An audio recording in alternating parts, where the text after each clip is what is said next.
Hey y'all, welcome to the Second of Strength podcast. My name is Tanner Clark. I went from sitting at a desk to speaking on stage internationally to inspire teenagers and people like you. My goal is simple: help you find your 1 second of strength to walk away from the things that are holding you back, to step into your potential, and ultimately find happiness. Thank you for spending your valuable seconds with me today. Let's go.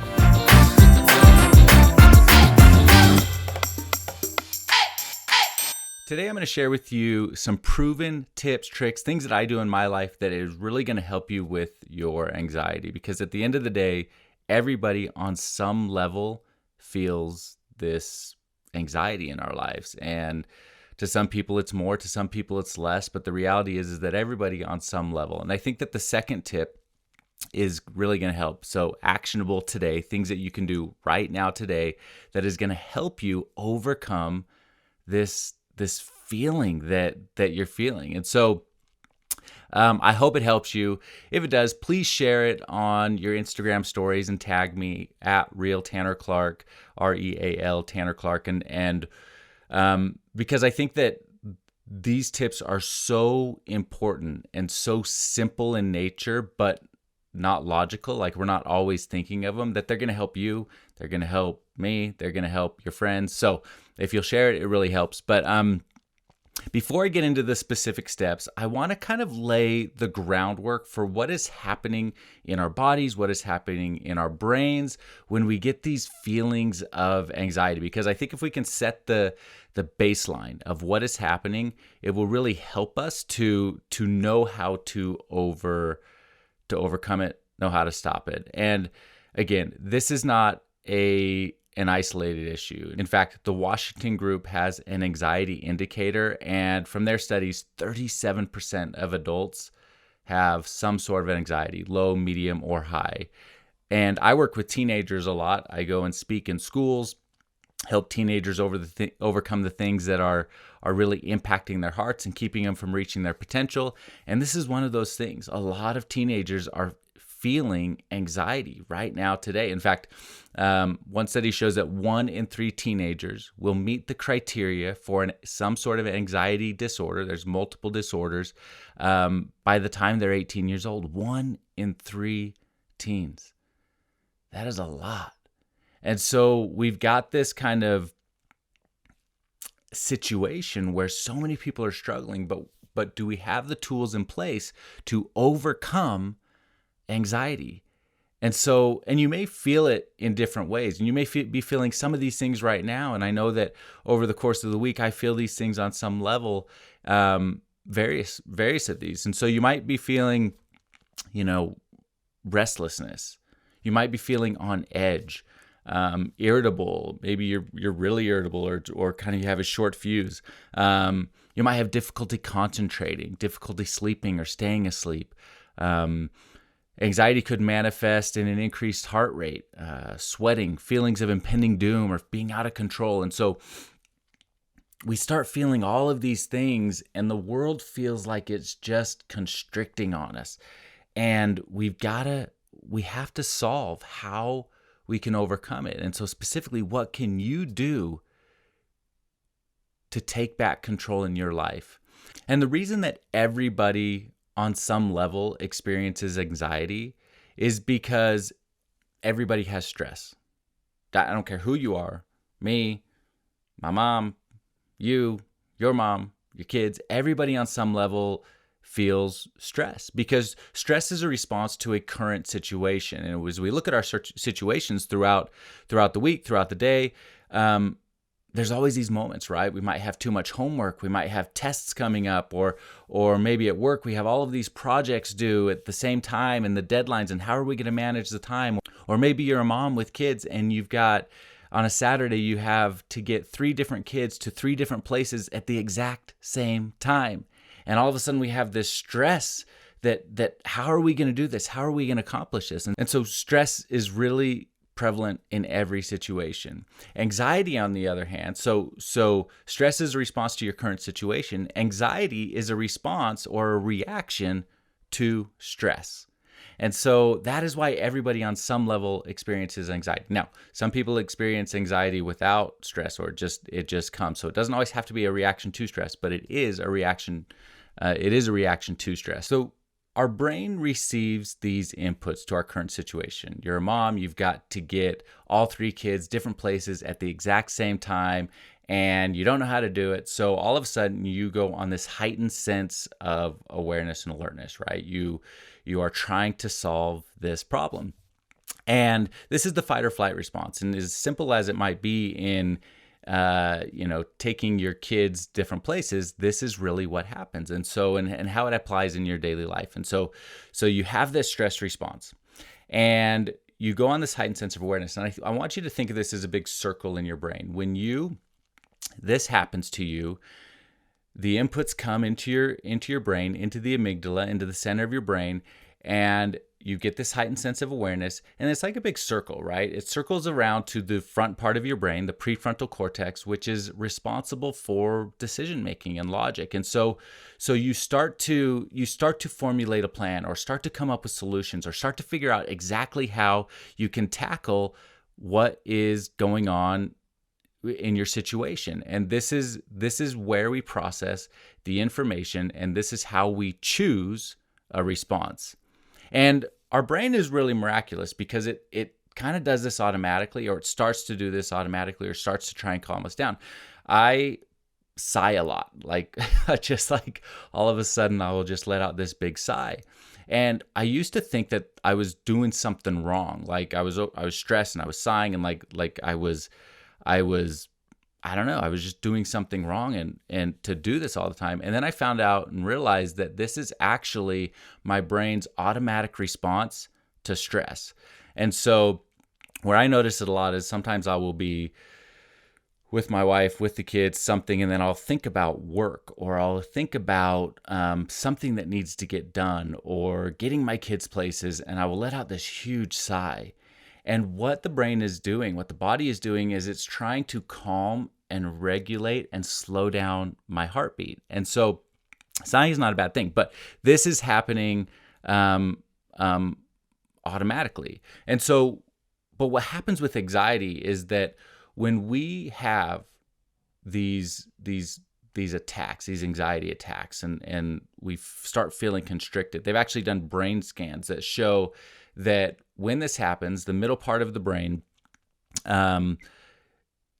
which is the emotional part of the brain, it fires up. It just like lights up like a Christmas tree. And then on the brain scans, the prefrontal cortex actually decreases. And so there's this sensory overload to the thalamus in the middle of the brain, raising the fear flag. But instead of circling it around to the prefrontal cortex, it actually just goes straight to the amygdala and sends this fear response.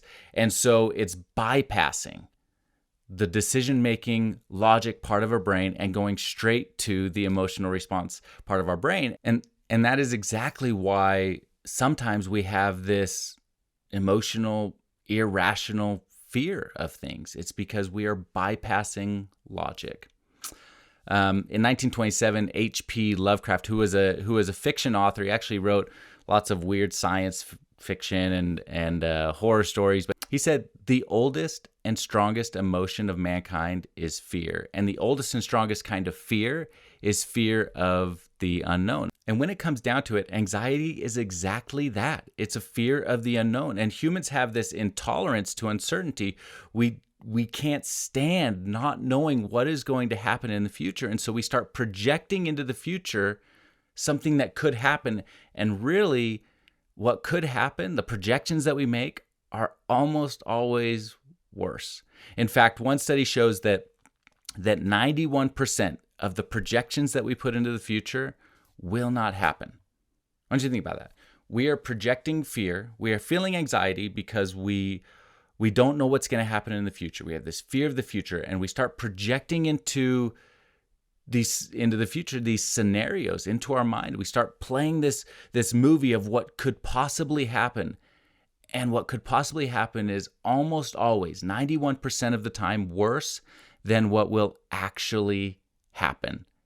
It's just not likely to happen that way. And so what I want to do is I want to give you some tools that will help you break the anxiety cycle and put you back in control. And as I mentioned, anxiety is when your brain skips the logic part, skips the rational part, skips the planning part, and goes straight to fear, worry, and projecting what is unknown. So what I want to do is I want to put you back in control of your life.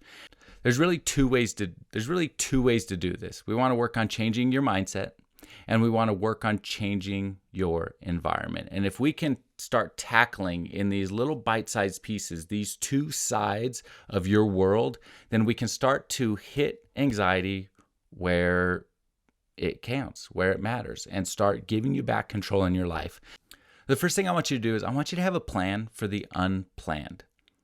What I mean is that right now or today, things are going to come at you. There's all these inputs that come at us constantly, and I want you to be able to tackle those things as they come and have a plan for it, because I believe that when we start feeling constricted, when we start feeling this anxiety, when we start feeling like we are completely out of control, it's because something has taken us out of control, and the plan to come back in is what's going to help you. And so it's really almost like an exit strategy. You know, if you go into a movie theater, you go into any building, there is an emergency exit.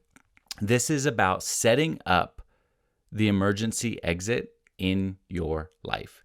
And so you have to have a plan in place, like an emergency exit for anxiety. And that is the step you take to bring you back into mental control.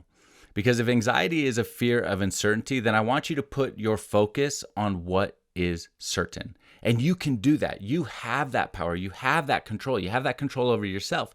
And it's a learned thing, and you're going to learn it. So there's various types of ways to do this. You know, there's a 3-3-3 method. There's a 3-3-3 method. There's a 5-4-3-2-1 method. 5-4-3-2-1. It's acknowledge 5 things you see around you. Acknowledge 4 things you can touch around you. 3 things you can hear. 2 things you can smell. 1 thing that you can taste. And so, well, what that's doing is it's putting you back in control. But even on a more simple, more basic level than that, I want you to start controlling your breath. So the world is spinning out of control. Things are coming at you that as you're processing them, and you are immediately getting this heightened sense of fear. Start with your breathing. And I know that sounds so simple, but we don't do it. And so this should be the first part of your plan. And so I want you to take deep, calming breaths. And what I do is I want you to focus on one thing in particular. So for me, and you can choose whatever you want to focus on, but when I do this, I focus on the sensation of cool air passing through my nose as I breathe in, and then exhale out. And it's as simple as that. And for 10 breaths, I just want you to focus on whatever that sensation is. It could be that you put your hand over your heart and you feel your chest going in and then going out. It could be that you feel the sensation in your toes. But for me, I always focus on that cooling air that is passing through my nose as I breathe in and then exhale out. I want you to do that for 10 deep breaths. And you can try it now. You can just start feeling how you are in control, because you've decided in your life in that moment, you've decided what you are going to focus on, and you were going to focus on that sensation, that breathing, instead of whatever that other thing was. And so you start taking these deep breaths, and inevitably at about breath 4 or 5, your brain is going to start going back to something else. And it could go back to the fear and the anxiety that you're feeling, or whatever's causing that. It could go back to, I don't know, some other random thing that could cause more. But I want you to recognize that you have lost control again, and I want you to bring it back into your breathing and just repeat this exercise. And so I would start to do this and put this plan in place for every time you start feeling these sensations of anxiety. The second part of that mindset is I want you to focus on all the good that can happen instead of the bad that you're projecting out that is likely not going to happen. I'll give you a very simple example of this. When I coached my son's baseball team for 3 years, Sadly, we never won a single game. I don't know how many games we played over 3 years, 100 games, and we never won a single game. It was it was a learning lesson in and of itself, but maybe another day we'll talk about that. But my son was up to bat one day and he got hit with a pitch in the ankle, and it just created this emotional fear in his mind that he was always going to get hit with a pitch. And so then every time he got up to bat, he essentially chickened out, right? Like he would get up there as soon as the pitcher got ready to throw the ball, he would step out of the batter's box, and he got this really really heavy fear of getting hit with another pitch. And I totally understand that. And so you can kind of look at different areas of your life where you might be doing something like that. And so I told him one day, I said, Coop, how many pitches do you think that I have thrown you in practice as you've been learning, as you've been growing? How many pitches do you think I've thrown you? And he was like, I don't know. I said, you think I've thrown you 1,000 pitches? He's like, yeah, probably. And I said, Coop, how many times have I hit you? And he said, you haven't hit me. I said, okay, so if I haven't hit you, and there is such a low chance, a low probability that I will hit you with a pitch, then why are you jumping out of the way and being afraid of it? And what this did was it level set that he had been focusing on the negative of what could happen instead of the positive of what will happen. And so I said, Coop, from now on, the last thing I want you to think when you get up to bat is I want you to think 99%. Because there is less than a 1% chance that I'm going to hit you with a pitch. And so instead of getting up there and thinking about that 1% that could possibly, maybe, probably won't happen, I want you to focus on the 99% of things that will happen. And what that is I want you to get up there and be confident. That is, I want you to get up there and swing the bat. What that is, I want you to get up there and think about the hit that you are going to get. And so it was a mindset shift for him that every time I wanted him to focus on that 99%. So when life starts constricting on you and you start in your brain feeling like you are totally out of control, start focusing on the things that will happen and the things that you know and the things that are true and the things that are in your life and positive, instead of that projection into a future of negative things that will not happen. From there, I want you to change your environment. So we've worked on our mindset, we've worked on our deep breathing, we've worked on focusing on the 99% of things that are good and things that we can control. The second piece of this is changing your environment. And I think sometimes anxiety happens because we put too much on our plate. We just keep saying yes to people. We start filling our plate up of so many things to do that we feel like the world is crashing down on us. And the reality is it's up to you to manage your workload. It's up to you to manage your life load. It's up to you to manage your stress load. And the reality is that you have the power to do that. And if you don't feel like you have the power, I am giving you the power right now. You have the power to manage the workload in your life. And that means that you can say no. And so somebody comes to you with something new that you have to, tackle or whatever. They ask you if you can help with this thing, or, you can be an assistant baseball coach. You can be the class mom. You can do all those things. And I know you want to say yes because you're a good person. But sometimes for your mental health, you have to say no. I'm going to say that again. I know you're a good person and you want to say yes because that's who you are and you're a helper. Maybe you're a pleaser. But sometimes you have to say no. And one of the ways to do this is to create a to-do list and a to-don't list. And so really simply, I want you to think about what you want to accomplish and all the things that you have going on, right? And what success looks like in your life. And I want you to write a list of all those things. And then I want you to very simply filter those things in a to-do list and a to-don't list. What is most important, mission critical to get you to where you want to be, and what is not? Because sometimes we major in minor things. We start focusing on this huge to-don't list, these things that just don't matter in the grand scheme of things. And what I want you to do is I want you to take back control of that by just focusing on the to-do list? What is the next most important thing you can do to be happy in your life, to be successful in your life? What is the next most important thing? And all of those other things, they can wait. And I'm giving you permission to leave those things on the table, on the cutting room floor, until you get your to-do list down. And maybe some of those things on your to-don't list, maybe they fall off your plate forever because they are just not important. And so that is how I want you to manage your environment. I want you to manage what's on your list of things to do. I want you to say no to things that don't serve you at this point in your life, and maybe they will in the future. The second piece of this is I want you to limit your screen time. The reality is this: we have so much stimulation constantly coming into our brains because of smartphones. We are constantly on social media. We're constantly seeing the news. We're constantly seeing other people's opinions.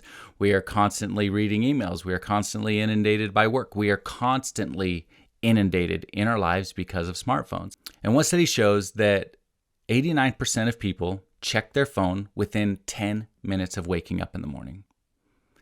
And Americans check their phone every 7 minutes.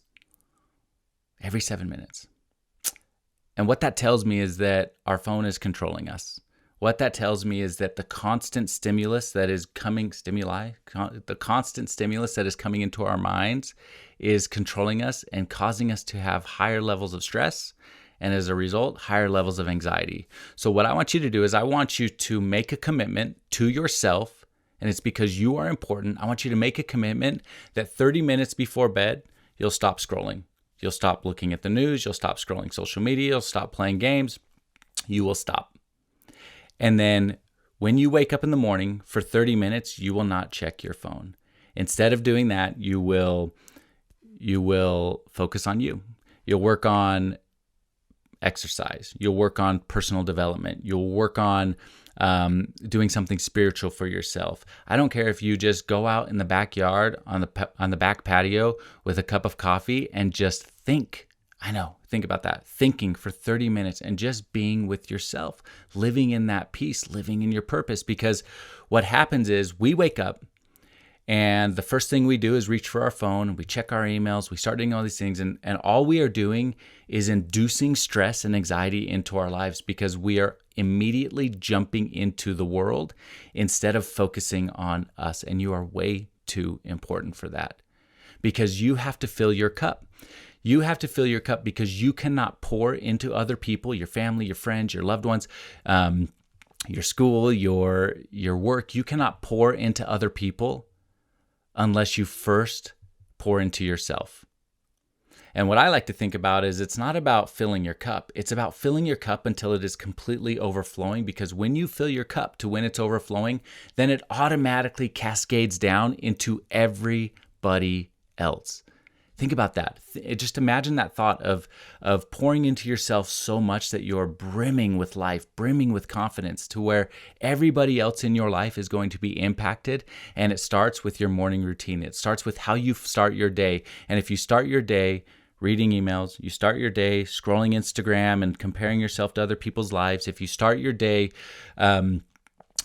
looking at the news, looking at all the bad things that are happening in the world, then you're immediately starting your day in a negative state. You're immediately starting your day with an empty cup and expecting that you're going to make it through your day without feeling stress, without feeling anxiety. So these simple things are the ways that you can start impacting your life today. It starts with changing your mindset. It starts with changing your environment. And when you do that, you take back control and start to battle back the anxiety that you're feeling. Thank you for listening to today's episode. I hope it helped you. And if it did, please share it on your social accounts so that we can help all of the most important people in your life. Your shares are truly the only way we can reach more people together and start to change this world.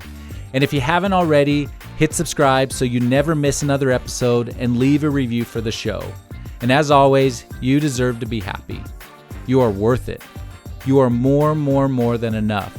You are in control of your life, and you have everything inside of you to reach your full potential. So go find your 1 second of strength and be happy.